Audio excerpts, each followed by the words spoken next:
Hello, everybody. Happy Friday. Welcome back. I'm Matt, and this is James. And today we're not doing movie news. Yeah, today is okay, our schedule's a little twisted. We were gonna do Fantastic Mr. Fox for Tuesday hmm and Spider Noir for Friday.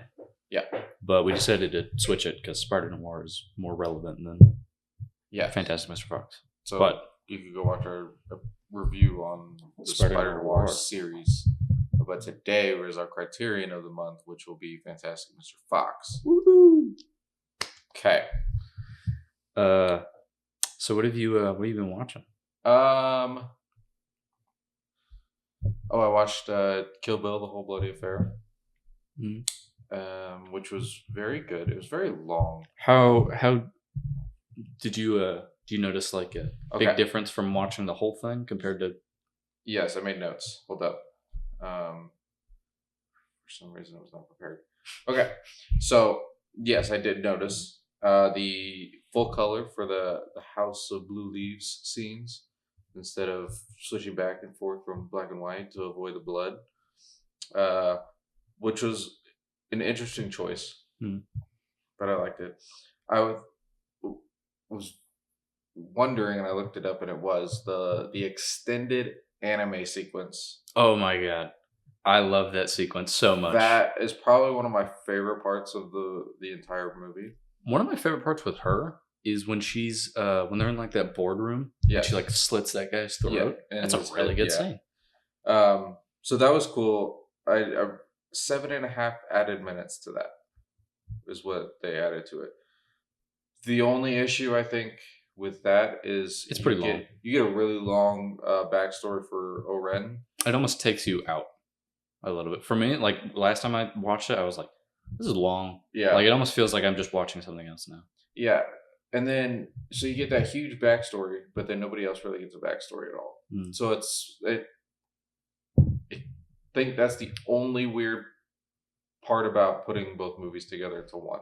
Yeah, the only character I don't really, the only assassin that I don't like is the first one she kills, because you don't know anything about her. Yeah, Like really, like she not really. yeah. There was nothing really specified about it. Do you have a favorite assassin? Yeah, Um, I like Oren.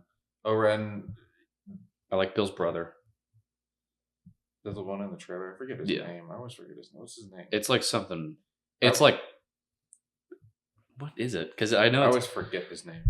But yeah, I think I like him a lot because he's like the typical retired assassin living out in the middle of nowhere, has a crappy job, and then works for a crappy boss. But yeah, a crappy boss that he could easily take out, and chooses not to. So I think he's my favorite.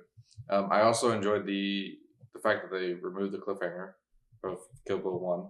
Very cool.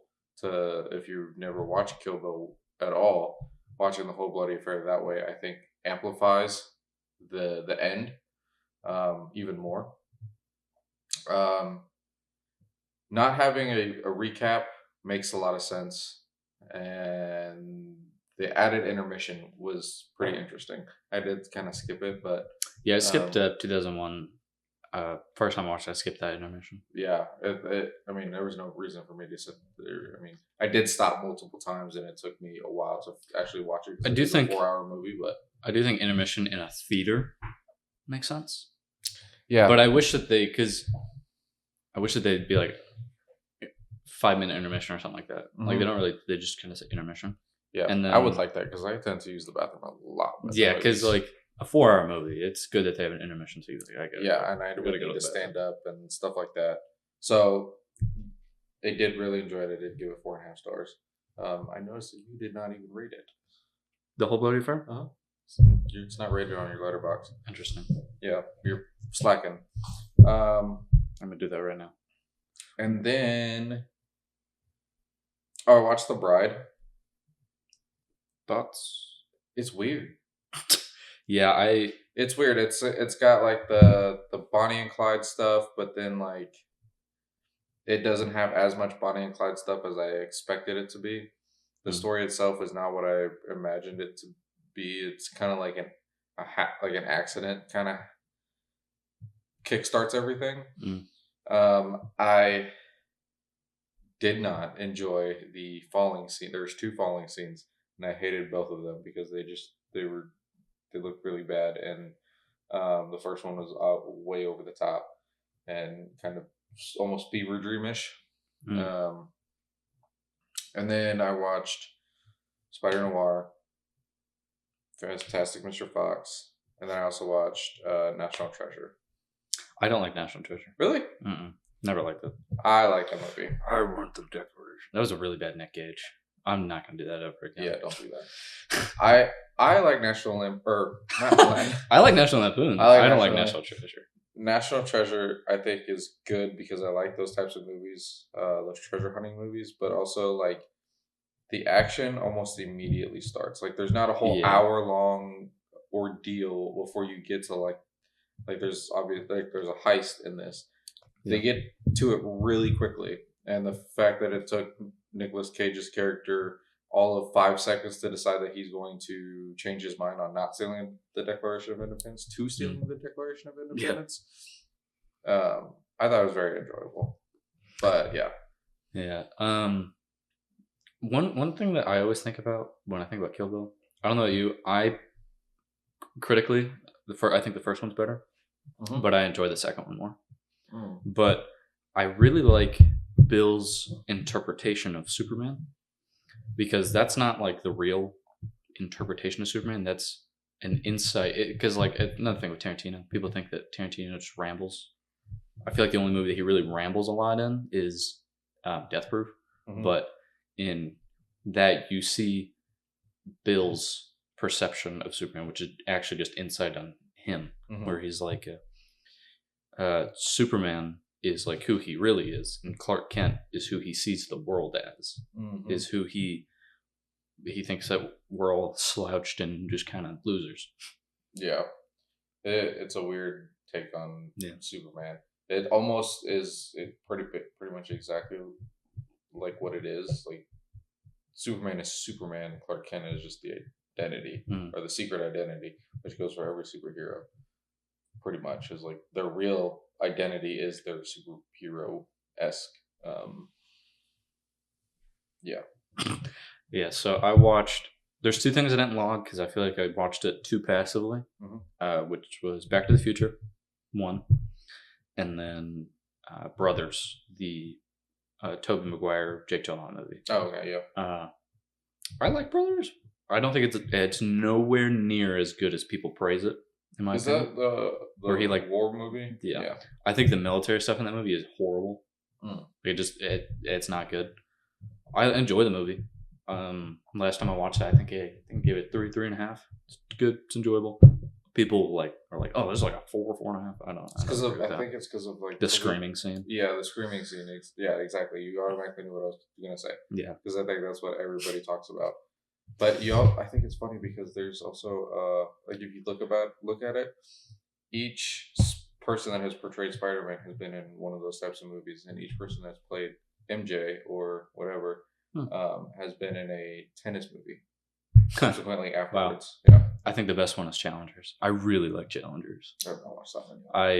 I'd like that movie a lot, but I was gonna say something about what you just said. Oh, I don't think people talk about that the little girl. Like her acting was really good. Like their oldest daughter, I think she was. Like her acting was really good. But every time I see that scene where they're like at the dinner table at the end and she's like losing it. I think that like that scene is really well done, and it's just so funny to me. Yeah, like when she like screams, "Mommy and Uncle Tommy have sex all the time." It's like, oh my god. That's funny. I one time I saw that ending to the movie, and it was a YouTube video that said, "This is what happens to Spider-Man after Spider-Man 3." Oh, and so I watched that, and then I was like, "Oh my god, Peter like really just went downhill." Yeah, he was already kind of downhill at that point. But yeah, with the that thing. Yeah. So I watched those 2. I watched Bill and Ted's Excellent Adventure. And in my review, I said it always has been, always will be most bodacious. I love that movie. Yeah. I like the history of it. Yeah, Like, that's it's so cool. I like the slang a lot. Mm-hmm. I like most, like when they say most everything, like Yes. as very. But I think it's really funny that they only know Rufus's name because of a time paradox. Because the future of them say, "Oh, you got to trust Rufus, man." Yes. And then they're like, "Oh, okay." Yeah. And then that's how they know Rufus's name. Yeah. And then I watched Wayne's World, Party Time, excellent, doodle-doo. That movie is just so funny. Yeah, it is really funny. I've not seen anyone talk about this, but last time I watched Bohemian Rhapsody, I had like an epiphany. In Wayne's World, Mike Myers plays Wayne, and they sing Bohemian Rhapsody. Okay. And it was the reason why Bohemian Rhapsody charted #1 again after 16 years of its release. But Mike Myers plays the record label that rejects Bohemian Rhapsody in Bohemian Rhapsody. And I was like, oh my God, that is so funny. Interesting. I didn't know that. Yeah. And then I watched Fantastic Mr. Fox and Sparta Noir. But when I watched Sparta Noir, last night I was like, okay, I have 12 hours to watch 4 episodes and Fantastic Mr. Fox. I did that for today because I was planning on getting up early, or like, because normally we wake up at 7. I was just gonna, take Connor, feed him, and then start finishing Spider Noir. I was trying to watch episode 5 and 6 last night, but I fell asleep like 5 minutes into watching episode 5, and then so I was like, okay, so you're coming over in like 5 hours, because we ended up sleeping in a little bit, so I didn't really start watching anything till like 9. I was like, okay, we got like 5 hours. So I did the math on 42 minutes for episode 5, 6, 7, and 8, and then the 128 minutes that Fantastic Mr. Fox is. And I was like, okay, I have like 250, whatever the number was, 256 minutes to watch all of this before, and it ended up working perfectly. Yeah, right when I walked in the door, the credits were rolling. Yeah, I was like, so wow. That was, but I did good because I ended up still was able to do other things, like laundry and. So I was like, okay, I'm gonna get ready for bed as fast as possible, and then I kept like trying to map out how I was gonna do this. I was like, okay, I'm gonna watch 2 episodes tonight, and then Fantastic Mr. Fox, wake up and watch the rest, and then I kept like changing how I was gonna do this. I was like, maybe I'll just watch Fantastic Mr. Fox so I can sleep, and then I was just like, I'm just gonna watch Spider Noir, all of it tonight, and then wake up tomorrow and watch it before. Yeah. So I put Fantastic Mr. Fox in my PlayStation, and that way when I woke up, all I'd have to do is just turn on my TV. You save yourself 5 minutes. Yeah, because I was like, okay, I'm gonna have to get ready in the morning. I'm gonna have to do all this in the morning, so I need to like sort out my time a little bit for this. So I finished Sparta Noir at like 3:03, and then I woke up at 9, and then turned on Fantastic Mr. Fox. Yeah, and then I don't even know what time I finished it. I finished it at I don't know, like 10 or 11 something. But yeah, when we got home, because Elizabeth did her vendor event yesterday, and so we were kind of doing that all day. So when we finally got home, it was Clash in Italy, a WWE Premium Live event that had already aired. So I was just watching what had already aired because I hadn't seen it yet. And for some reason, I felt like 5 hours. It was only like maybe 3 hours, but I also had homework to do. So I was doing like an hour and a half. I kept having to rewind because I was paying attention to my homework. And so it ended up being forever before I finished that. And so by the time I went to bed, it was almost 11. I was like, oh my God, I got to go to sleep. So yeah, it was cutting into the wire on that one. So yeah. You ready to? Actually, no. Before, I found out something very, very interesting. 2 things very, very interesting. About this movie or? No, about something else. Okay. So, the 1995 Mortal Kombat movie. Hold on, let me pull it up again. Okay. I'll start off with the first one. Okay. The person that plays Scorpion, Chris Casamassa, is the person who trained Jason David Frank, who plays Tommy Oliver in the Power Rangers series. Very cool. Very cool. The other thing, which I think is even cooler, is the guy that plays Sub-Zero, Francois Petit. I don't think you said either of their names right. Probably not. But he was actually the head doctor for WWE in I think it was 96. Hang on, let me make sure I got the date right. I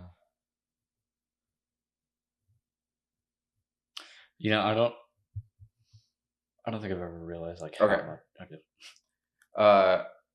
1998. 1998 was a Hell in a Cell match versus The Undertaker and Mankind. One of the most infamous things, you've probably seen it, of The Undertaker throwing Mankind off of the top of the Hell in a Cell thing down 20 feet onto an announce table. Stretcher him back, and he gets halfway up or whatever. He gets off the stretcher and comes back, climbs back up the Hell in a Cell, and they fight for a little bit, and then Undertaker choke slams Mankind. The cell breaks, and he falls through the cell onto the ring. Breaks the ring. He lands on top of a chair, and it's a crazy match. Mick Foley loses a tooth, and it shoots up his mouth, and it's out his nose, hanging on his beard. Yeah, it's crazy. I'll show you after because it is insane. But it is one of the most infamous matches that everybody, every wrestling fan, talks about all the time. It's actually a match that everybody says, if you're a wrestling fan and you're showing non-wrestling fans something regarding wrestling, they show them that match. But back to my point, the guy that plays Sub-Zero in Mortal Kombat was the head doctor that treated Mick Foley during that match. So he is 3 years earlier is in Mortal Kombat. 3 years later, he is in the ring fixing Mankind and getting his tooth off of his face and stuff like that. That's pretty funny. Yeah. I was like, oh my God, that is the coolest fact I've ever heard in my life. So, yeah. Wow. The more you know. Yeah. Are you ready to get into this? Yeah.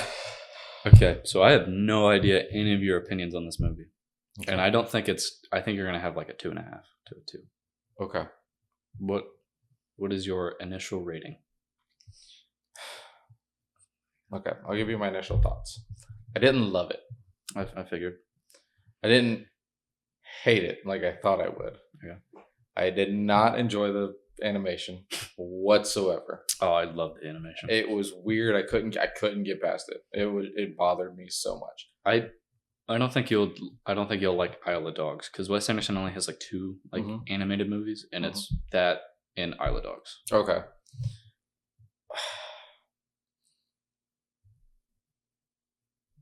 I'm trying to. Okay, so I understand I could tell and see the amount of work that was put into this movie. So I appreciate that. But you're right. For my enjoyment level, it's a 2. Wow. 2.5. Wow. But because I understand the amount of work that was put into this, the story itself is not bad. I almost didn't get it, the entire story itself. I had a hard time following along, but towards the last 30 minutes, it clicked for me about everything that happened in this movie. So, a critical rating, I'll give it a 3.5. Wow. But enjoyment wise, it's between a 2.5 and a 2 and a 2.5. Wow. It's so yeah. I did not love it. For me, this movie, I think I gave it a 4, and enjoyment, I'd say 4.5. I wouldn't say 5. I'd say 4.5. Okay, right in between. One of the things that made me understand this movie was, and you could thank this other movie, Over the Hedge. Okay. What do you think about that? What? It's almost slightly the same. In a way. Little bit. Enough for me to understand Fantastic Mr. Fox. Because Wow. Over the Hedge starts, they come out of hibernation. They usually find food, but then when they wake up, there's a housing development. They try to do pretty much the same thing, and then they go to war with the humans. I've never heard that, and wow, that is a really funny analogy. That is wow. Do you think it's somewhat like a little yeah, accurate? yeah. Okay, I see it because it's literally that moment. It was I want to say that the moment when right before the big battle between the animals and then the humans, and it's kind of bogus points and bean. Yes, it's kind of where it clicked, and because I was like, okay, this is kind of similar to Over the Hedge, a little bit. I had never noticed that. Wow, that's pretty funny. That's pretty good. Mm-hmm. That's a good one. I think it was kind of weird to have hear George Clooney's voice the whole time. Like, it's not something he doesn't really. I don't know if he's done a whole lot of voice work. I really liked him though as Mr. Fox. I thought he did pretty good. I will say, I think the one thing that I love about the style of this movie, which is hard to say because it's a Wes Anderson, so it's like you know what you're getting. Mm-hmm. But I used to read the Roald Dahl books when I was in elementary school, and I think that this was the perfect. This is my favorite Roald Dahl movie, based off of a book, off of one of his books. And I think Did you read this book? Mm-mm. This is one that I think which is weird because you love this movie. And I was like, man, this is perfect for a Roald Dahl. But I kind of wish that Wes Anderson would do all of them. Uh-huh. And I think he's perfect for the Roald Dahl style. But I really enjoyed this movie. I like it a lot. I think it's worth watching. I'm glad that I bought the Criterion. I literally, before I put it on my PlayStation, I just stared at it for a few minutes. I was like, man, this is such. I really like this movie. Uh-huh. Man, yeah, I knew that you wouldn't like it. Yeah, I just had a feeling. A lot of people say that this is the pinnacle of Wes Anderson. Really? And I don't agree. I don't either. Okay, so obviously the amount of work that he put into this. Yeah.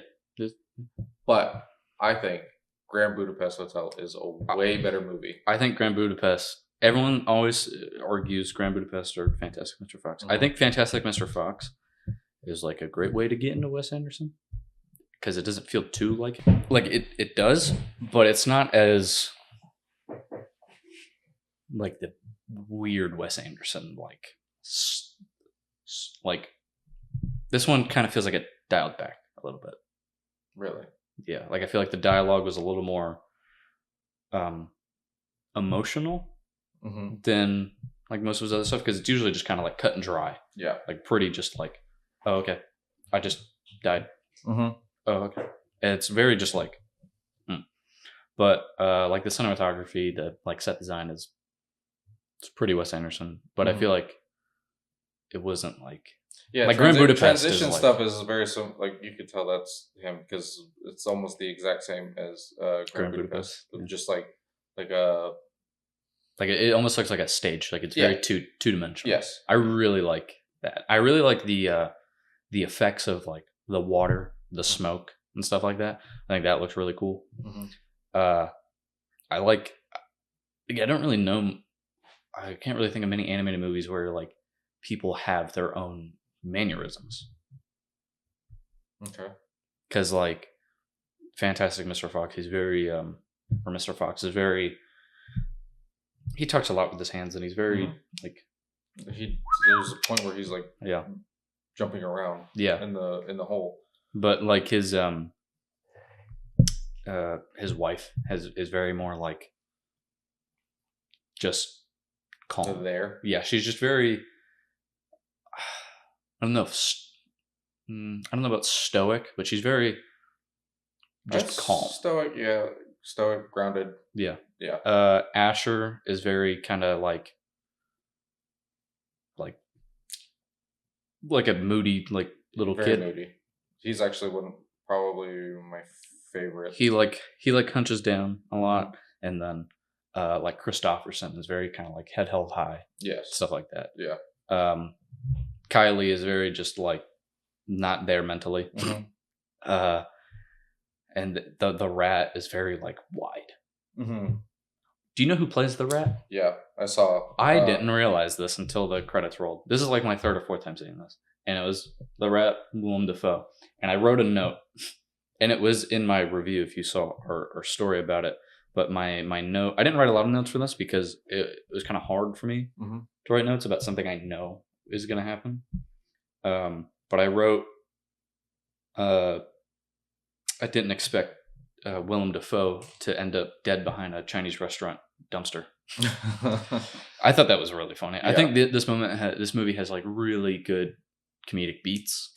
Yeah. Well, okay. Yeah, a little bit. There were like 3 different moments where I chuckled. I laugh hysterically every time when she's like, "I'm pregnant," and then he just goes, "Yeah."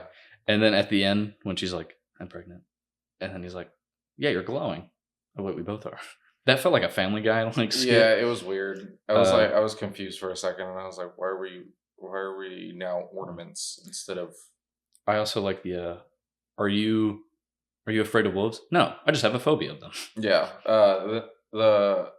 The 2 that really made me chuckle was the. I guess this is us getting into it. Really, spoilers ahead. The moment Ash is in bed. Christopherson is like, "Hey, like I got this thing with my spine. Like, can we figure out a new sleeping arrangement type thing?" And Ash is just like, being super sarcastic. Yeah, he's like, "There's a lot of attitude going on in this house. Yeah, and I don't need you to give me one." Yeah. That moment was really funny. I laughed really hard during the science experiment scene where they're doing it, and he's like, "Oh, watch this," and then he like blows it up. He's like, "You just ruined it." And then the girl is like keeps looking over at Christopherson, and then he's like, "You're my lab partner," and then she's like, or he says, "You're supposed to be my lab partner." She's like, "I am." He's like, "No, you're not. You're disloyal." Yeah. The other one that I thought was funny was the they're at the Mr. Fox's and the Kylie, right? They're at the fence, and then they look up the sign. They're like, "Oh, look at the sign. There's lightning." Or what does lightning mean? And then they're like, "Oh, it must be the fence must be electrocuted." And he's like, "Okay, as long as it's not thunder, because I have a phobia." I laughed so hard at that one. I was like, "That's really funny." That was good. I also really like during like that cricket game. When the guy's explaining the rules, explaining it, and it made absolutely no sense. Yeah, and the part where he's like, "I think I've got some like natural talent." They're like, "Do you think I could be like my dad?" And he's like, "Wait, you're not getting worse." And then he's like, "Oh no, your dad's like the best player that like we've ever seen." And then he's like, "Oh, yeah." I think Ash was my favorite just because like I like that like ear twitch thing that he does. I thought that was funny. He's just so like he wants to be an athlete. He wants to be great. He's obviously not, and he's very clumsy. Why are you wearing a cape with the pants tucked into your socks? Yeah, that was pretty good. Yeah, I think the only time that this movie has like Wes Anderson feeling dialogue, like where it like really stands out, is at the beginning when they're eating breakfast, and then he just like scarfs down the food, and then he just casually, "I don't want to live in a home anymore. It makes me feel poor." And then she's like, "But we are poor." And then he's like, "Well, my father died at 7.5 non-Fox years, and I'm 7." And then he's like, "I'm going to do something about it." Yeah, that's the only time I feel like it's very cut and dry, like Wes Anderson feel.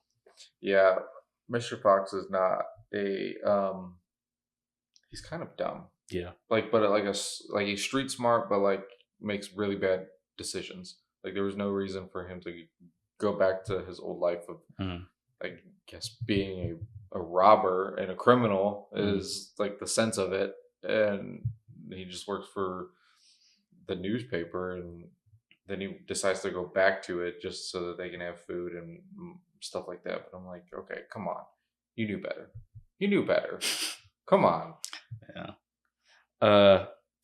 I was thinking about this. I think each of like the main characters represents Mr. Fox in some capacity. I think his wife represents his like his family side and like his intelligence and his like common sense. I think his son is like his flaws. Yeah, in a way, all his insecurities and stuff like that. And then Christopherson is supposed to be like his athletic and like his best side. Yeah, I'd say like his talent, like his natural talent. And then I could see how the rat could be like his criminal side.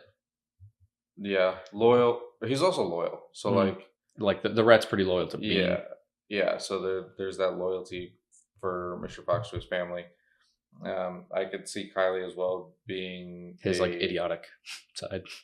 Yeah, but lovable. Yeah, like even with the flaws, like his lovable self in general.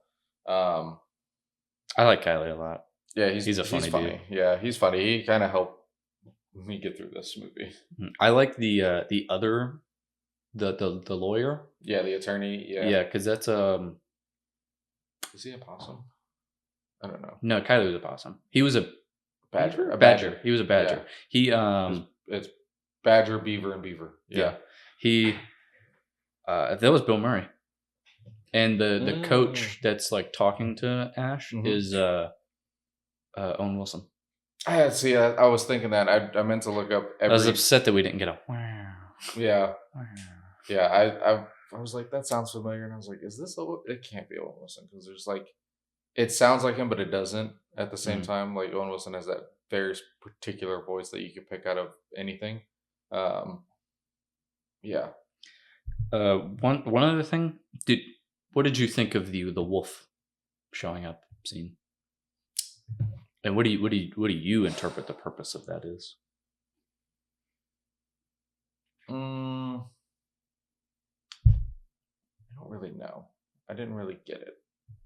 I think the winter is supposed to like symbolize like death, because the wolf is very skinny and like wild, like he's a full wild animal, and then that they're so far apart to like show how I guess more civilized these animals are, and then the change of season in between like also just shows that they're like living completely different worlds, and they almost get a window into each other. And I think because the whole movie, Mr. Fox is afraid of dying, and that's the whole purpose of this, is because he doesn't want to go out being a newspaper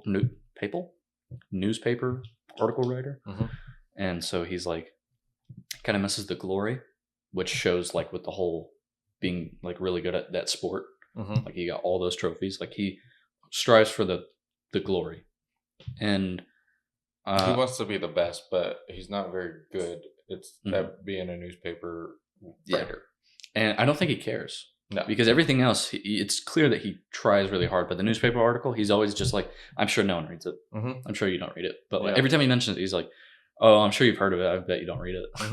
And then I think the wolf symbolizes his like animal instinct. And the whole movie, he's scared of wolves. Yeah, and I think that's because he's scared of death with no glory. Okay. And then when he sees the wolf, he's like crying. And he's trying to communicate with them, like he's trying to talk. And then it like clicked for him, and then he stops crying. And then he raises his paw. And then, and then the wolf does it.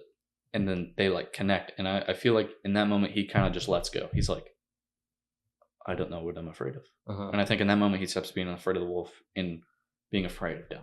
Because I think like at the end, like before he was scared, I feel like, when she says that she's pregnant. And so he's like, oh my God, I'm going to be a dad. So I can't do this anymore. But and then I feel like when she says it the next time, he's like happy and he's accepted it. He's like, I'm going to die, and I'm going to be the best dad. Mm-hmm. And a quote unquote fantastic Mr. Fox. I like that line too. I also really like what the cuss. Yeah, it's a cool line to have throughout the whole. But I like how it's very obvious, like what they say, where he's like, "Man, we're really in a cluster cuss." Yes, yeah, it's very obvious, which is good, but keeping it as PG as possible. The magazine letters was really funny too. Why did they write it magazine letters? So that we would know their identity. But we know who they are. They've been trying to kill us. Yeah. And they signed it. Right, yeah. And then they send one back. I'm like, why'd they send this in magazine letters? I'm like, well, we did the same. I guess that's fair. Yeah, I thought it was interesting that the once Mr. Fox got his tail shot off, and then the farmer wears the tie. Yeah. Like, as a trophy, which just shows, like, that's just wrong to just, walk around with, like, hey, I got your tail. Yeah. Like, what are you going to do? And so that's interesting. One thing I didn't like, though, was at the beginning when they do get trapped and then it just kind of skips ahead. And I'm like, well, how did they escape? I need clarification on stuff like that. When he's sitting with Ash before, like, the final, like, raid, like the final hoorah, before they, like, or no, it might have been right after he stole those what are they, those like ginger apple snap cookies. I like how it has such a long name. And he says, did I ever tell you the story about when your mother told me that you were pregnant? And then they're talking, and then he's like, and then do you know what we did? We dug. And then he's like telling them that they just dug. Okay. They dug so out. I must have missed that because there were periods of this movie where I did not quite catch everything just because Connor was yelling at me. But I appreciate this movie because he was very fussy all day today. Mm-hmm. But as we were watching it, I just kind of like put him down on the couch, and then he looked at the TV and then stopped, and then just watched it for like 20 minutes, just silent. Just like, okay. Molly was doing that too when I was watching Spider Noir last night. My cat was just like real intrigued, just like 1,000-yard stare, just like right at the TV. I was like, oh my God, I don't think that's good for you. Oh, okay. Yeah, but, So there were a couple things I might have missed. So I must have missed that because I was like, how? That was what I was thinking of the whole time was like, how did they escape to begin with? I guess I should have picked that up when they did all the digging that they did. But yeah. One thing I really enjoy that a lot of movies don't really do is they are always so serious all the time. Mm-hmm. But in like real life, people joke all the time. So like in this, they're joking throughout, like no matter what, like when the rat shows up, like that's a pretty serious situation. Yeah. And then he dies and he's like, oh, it's like liquid gold. Like that's pretty funny. It is really funny. And like it allows you to like take this story seriously, but it's like, this is just a movie. It's like it's a movie. It's like, there's some lightheartedness to it. And I think that's one reason why I really like Wes Anderson, because all of his movies are like that. Like in Grand Budapest, when the thing happens with Willem's character when he off the, that is so funny. Yes, that really is hilarious. The one of the funniest things in a Wes Anderson, in Phoenician Scheme that came out last year. There's a scene where they're playing basketball, and he's like, "I know how to play basketball," and then he like shoots, and then it cuts to the hoop.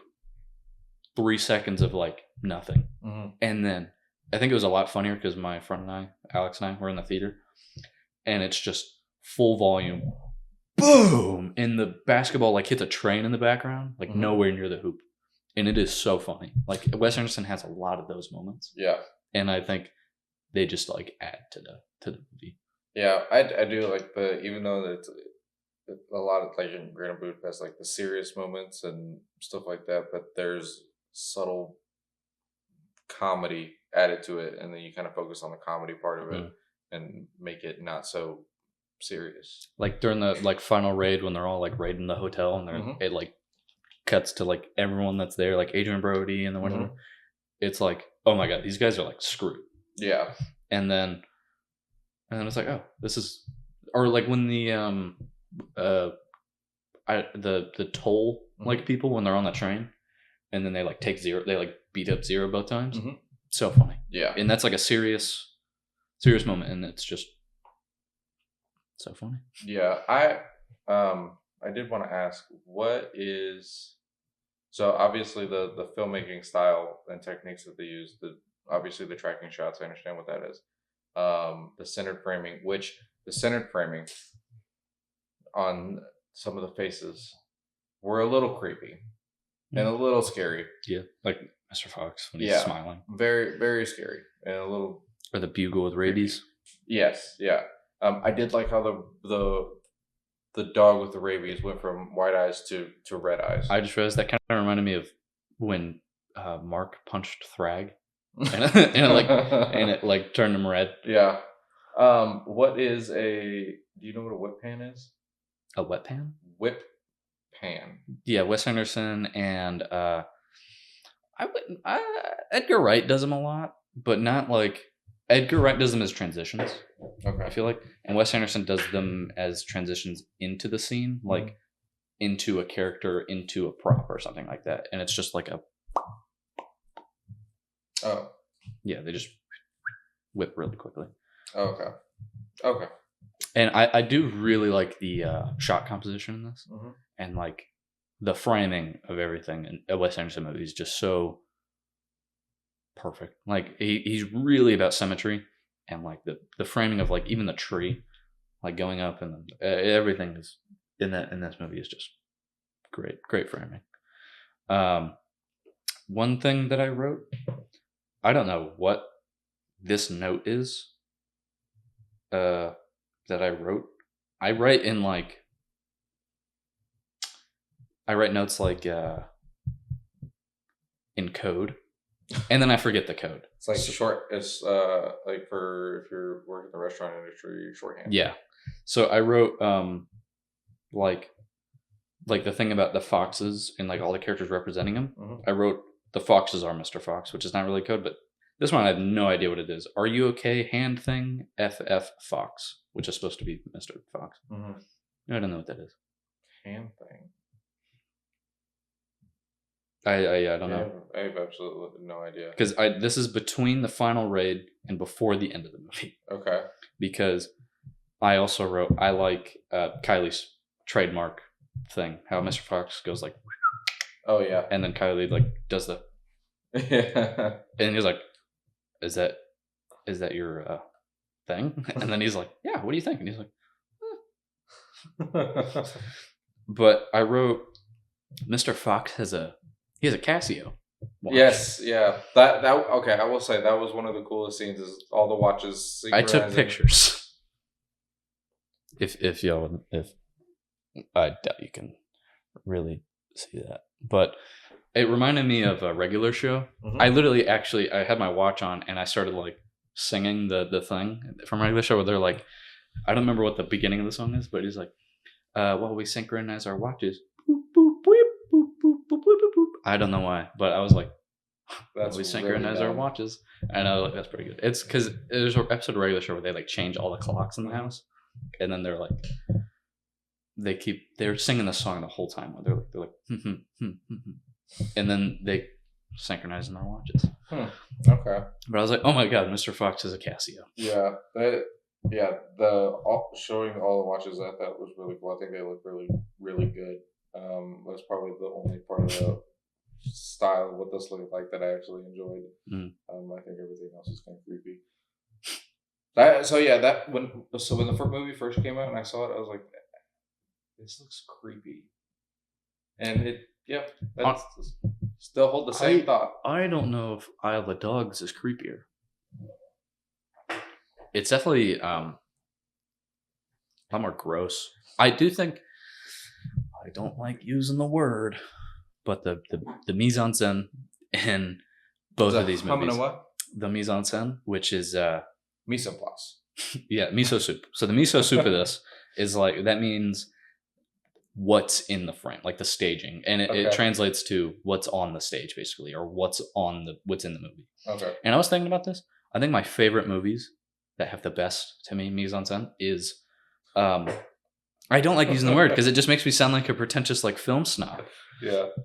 But like older Japanese like cyberpunk movies, like Tetsu's The Iron Man, Oh my god, that might be my favorite. Okay. That movie, I have like 40 minutes left. Pinocchio 964. Okay. Oh Yeah. my god, it looks incredible. I love those. But these two, I really really like the coloring, the just overall design of everything. Just is so like fluid and fits so well. Mm. One thing I What's really the word again? mise en scène. Mise en scène. Okay. This just reminds me of like, you know what mise en place is? Mm. It's a term that chefs use. It's to get all of your ingredients together, measured out, things like that, in like a nice, organized way. That way you can easily just throw ingredients in and stuff like that, and not have to go back and forth and stuff. Everything is right there. It's called mise en place. Okay. Yeah. And then I use that a lot, and I feel like Elizabeth gets irritated that I say that because she's like, "Stop saying that. You're not a chef." then does she call you an idiot sandwich? No. Oh, all right. A donut. Yeah.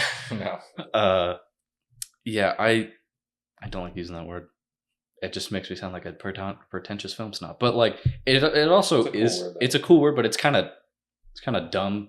It's like, oh, there's a word for what I'm looking at. It's like, what do you see? That's it. Yeah. And I wrote some other notes that some of them I don't really know what these are.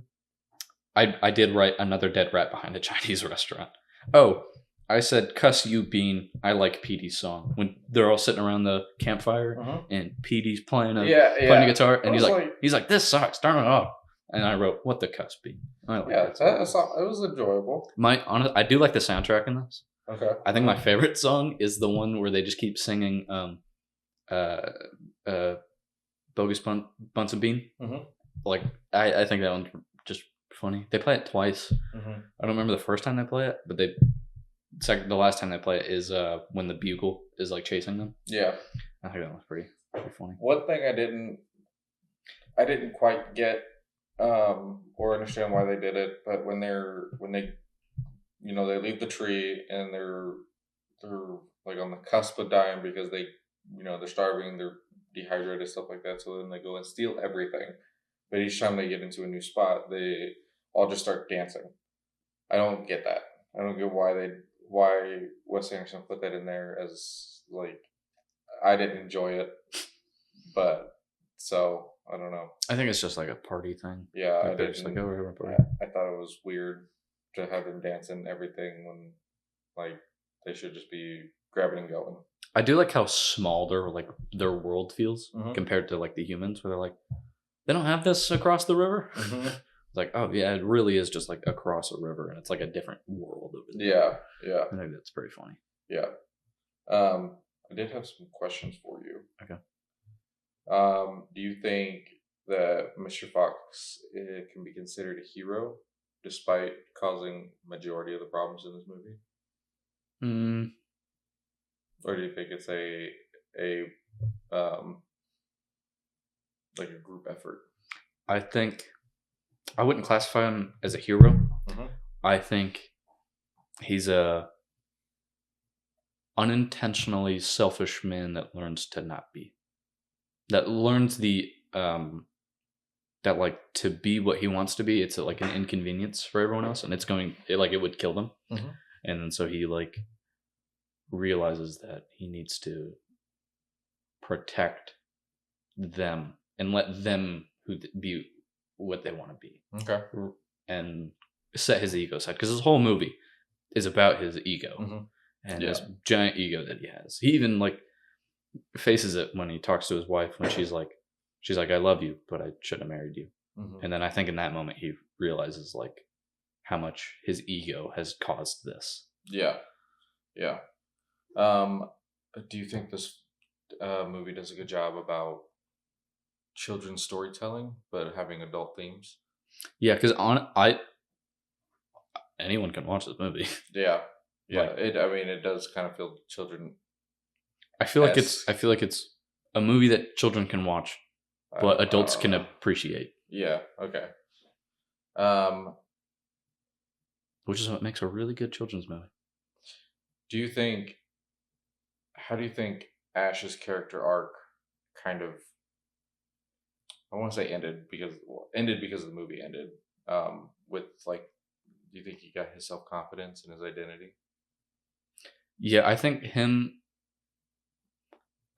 he is what Mr. Fox was when he was his age. Because I You think so? because Ash is very he's egotistical. He's like, oh, I'm an athlete. I'm an athlete, and he has a He's in denial. Yeah, he has a fragile ego. Yeah, and I think Mr. Fox was that way. Mhm. And then I think once like Ash learns to accept that he is different and accept who he is, then that's when he becomes really good at it. And I think that's what Mr. Fox was like. And then I think that's when he became like a star athlete. And then I think he fell back into his old ways. Okay, that's interesting. All right. Does the movie argue that people should embrace their true nature or learn to control it? I think both. Because if Mr. Fox were to embrace his true nature, he would be a wild animal. But to embrace the true nature that he talks about is like the thrill of the game. Mm-hmm. And I think he learns who he truly is, and then he learns how to live with it. Okay. I think that's a fair assessment. Okay. And how does the stop motion animation enhance the story compared to if they did it live action? I think live action would be weird. End up being just the cats. Like cats. Yeah. Yeah. I think the animation it really just helps like drive home the style of this, because I think in live action, even Wes Anderson directing, I don't think it would be as good. Mm-hmm. I think it helps drive the story a lot in the same way that like the animated How to Train Your Dragon has so many more moments where you can really flesh out and be over exaggerated, like when he's carrying his like dad's sword and he can't like hold it up and he like looks weird and he's like falling down or whatever. But when in live action you can't do that. Yeah, it'll look weird. And I think this movie was just meant to be animated. Mm-hmm. Okay. Do you have any facts or anything about this movie?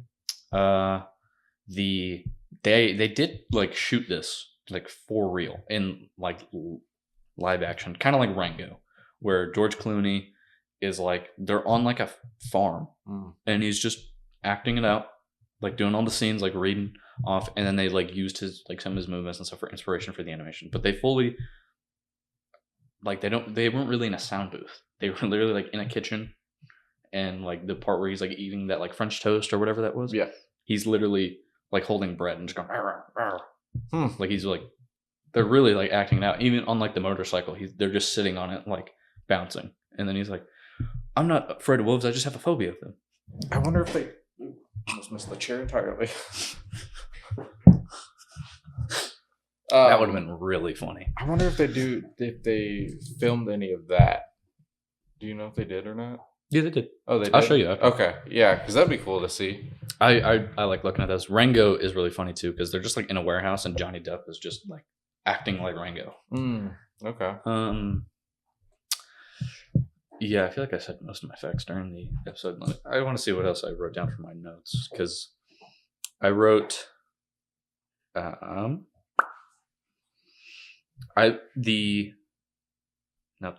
was a different thing. Oh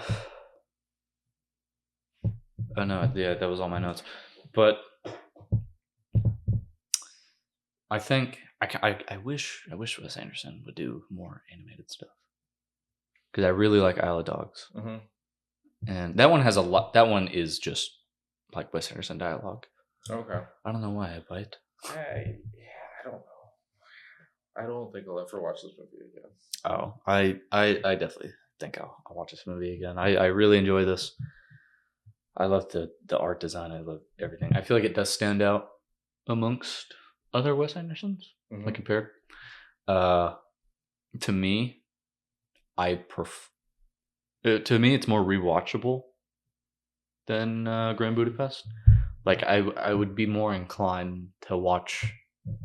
Like if I had to watch like one a month for a year, I think I'd rather watch Fantastic Mr. Fox. No. Not me. Not me.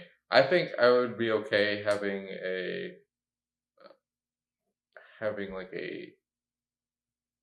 the book.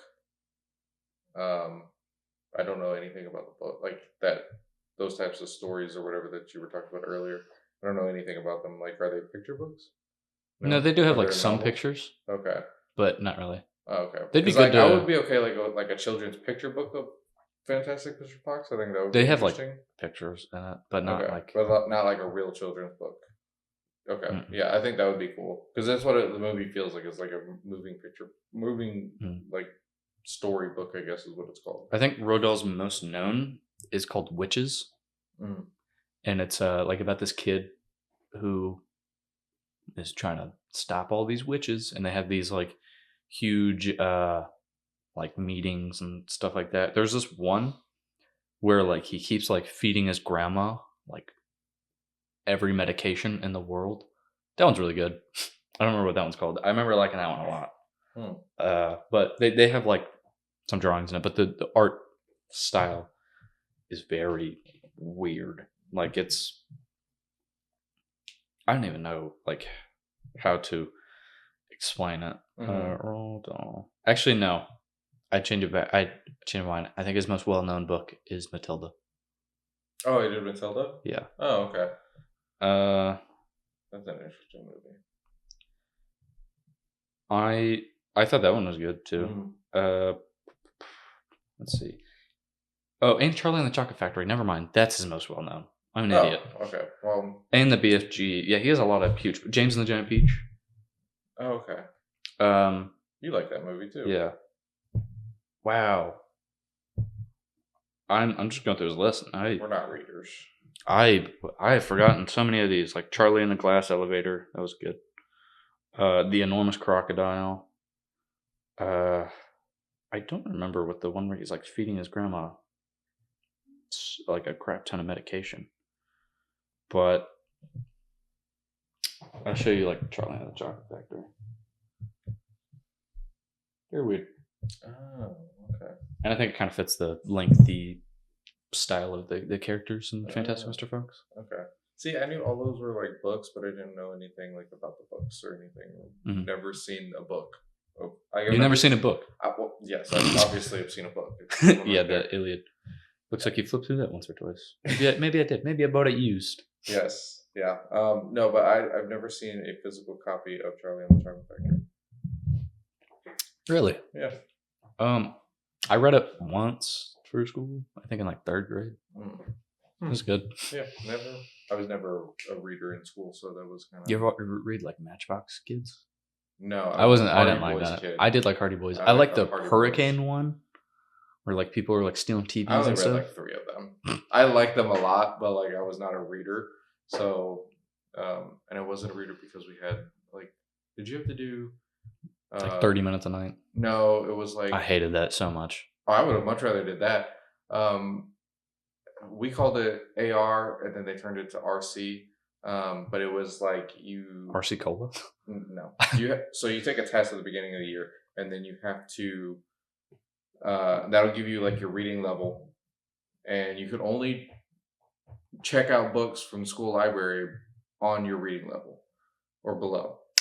We had so like if you were like 7th grade and you scored like in up to like a 9th grade reading level, you can get up to 9th grade books, which I mean, okay. But like if you scored a 7, you couldn't get like an 8. But the thing was that also determined how many points you had to get per quarter. So each quarter you had to have points. And so you would, on your own time, check out a book and it would have how many points that book is worth. You read the book and then you have to take a test on it. Yes. It's dumb. Because it did not help me. It did not make me read at all. It made me want to read less. So yeah, we had a similar thing in our library, but it was like you assess your reading level, and then like it was a website that showed all the books in the library that were at that level, and it was like this is a little more challenging if you want to do whatever. But we had to read I think every 3 weeks we had to finish a book. We had to like read 30 minutes a night and like have a whole log and like what we read and like what we like write down like a summary of what we read, and then we had to do like a slideshow, like Google slideshow, PowerPoint presentation in front of the class, like once a month. Oh, I hated that so much. yeah, I would not want to be. Remember one time I read Goosebumps book. I don't remember which one it was.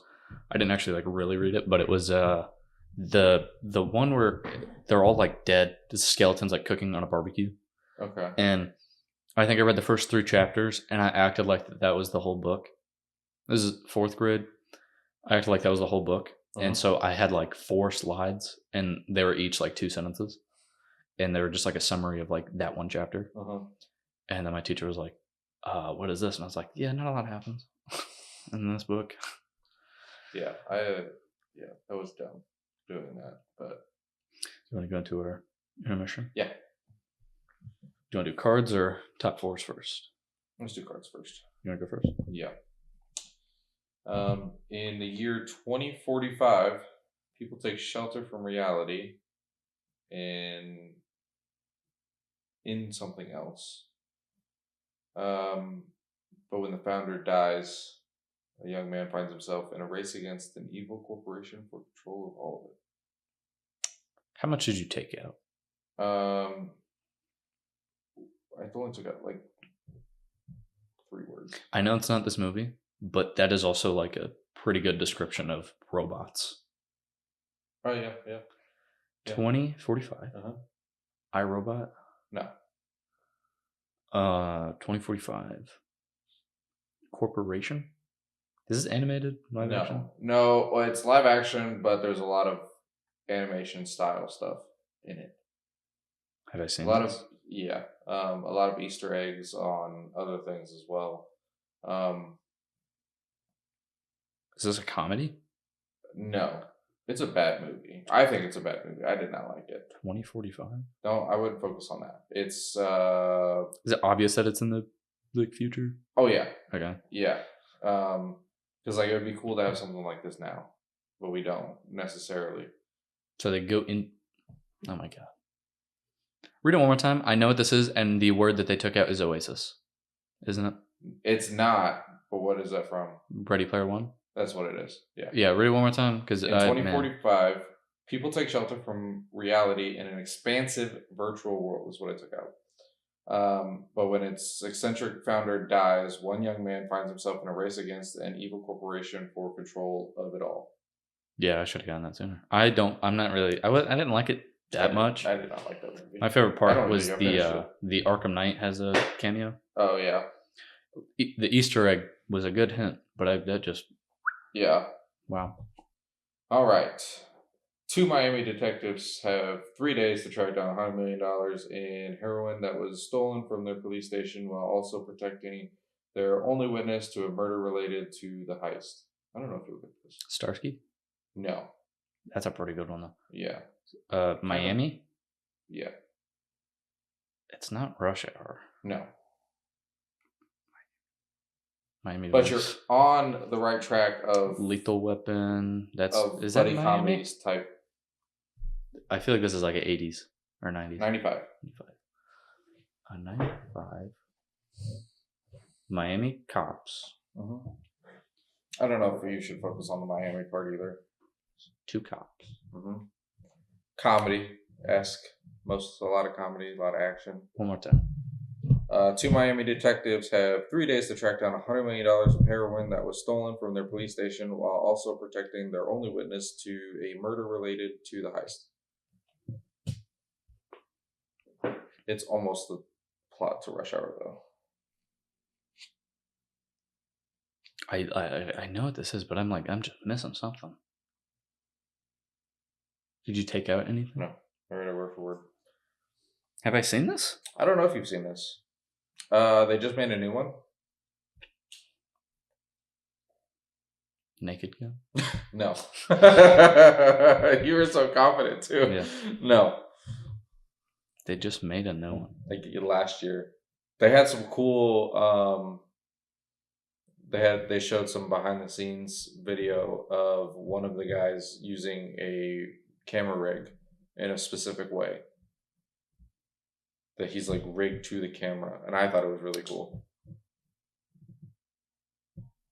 Bad Boys. Yes. Yeah. Man, I'm real dumb today. I know exactly what. Yes, exactly. Yeah, the Will Smith. I like that camera rig a lot. I thought that was really cool. Really cool. Yeah. It's a little clunky in the movie, but like, it looks cool. Yeah. It works.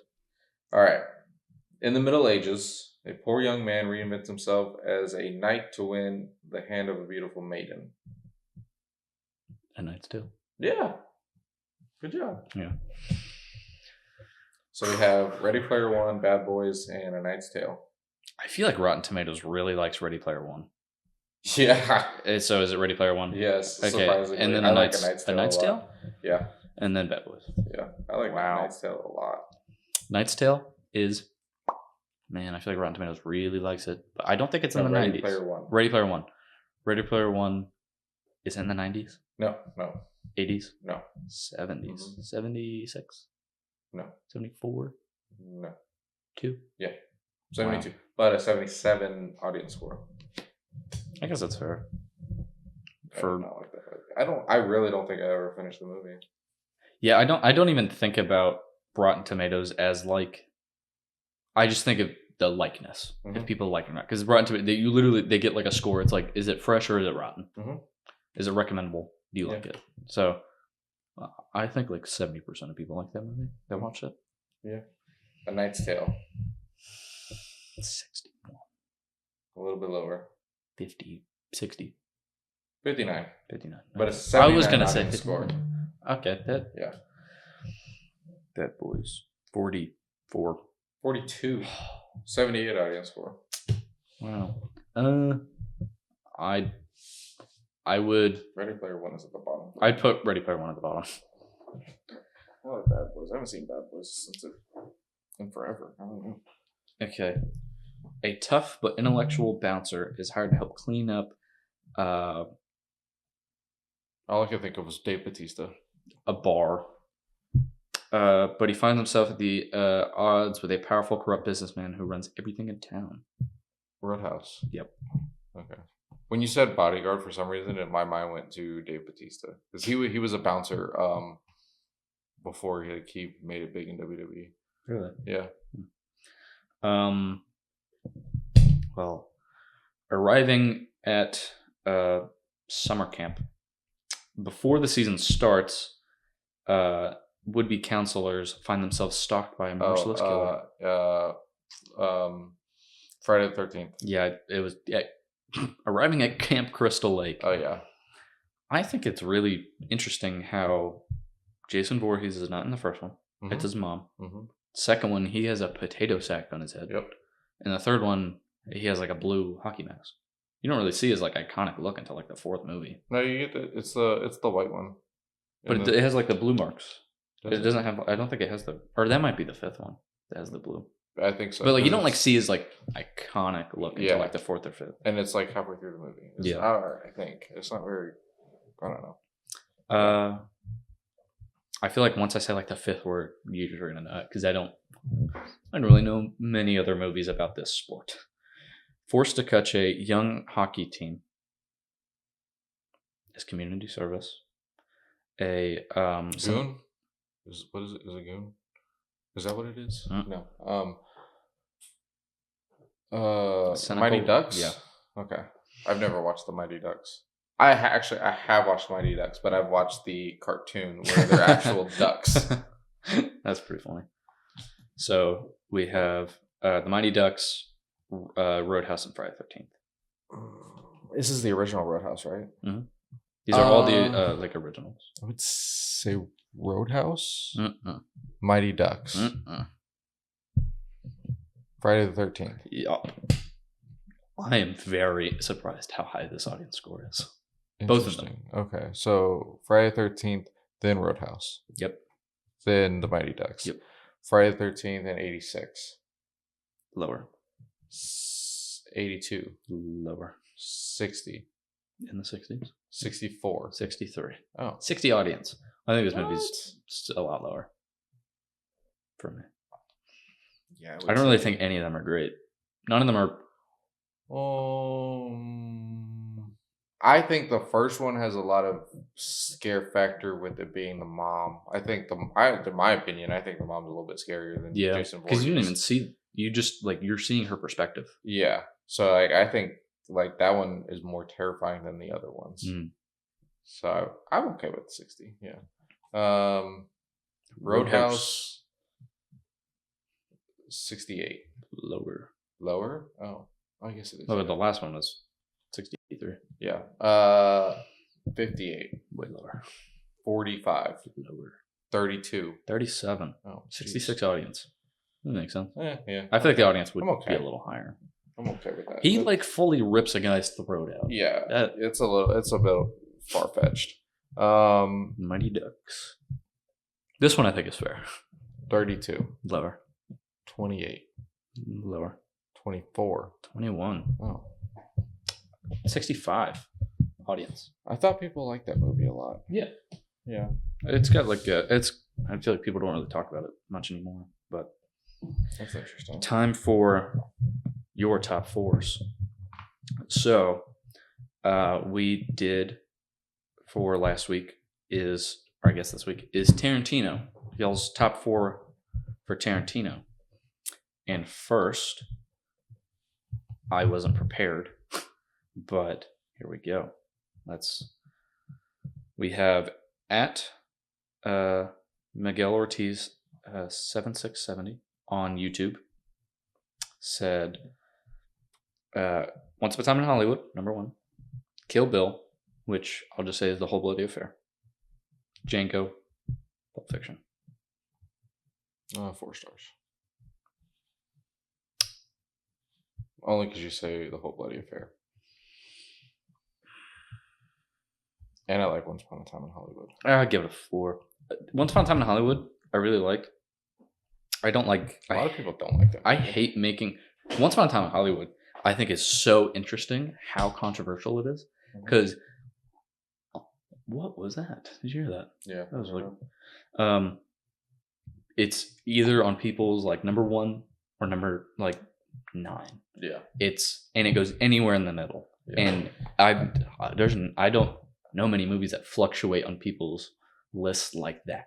I think it's because like the over exaggeration of like that time in Hollywood with the real life people that they have portrayed, and then like the one thing I think the Charles Manson stuff I feel is a little bit out there as far as like it feels weird with the plot. It's not necessary to have, but I thought it was interesting. I actually liked it. It kind of gave like a weird ominous feel to those scenes. But yeah, it's good. Yeah, I thought those were that was a good movie.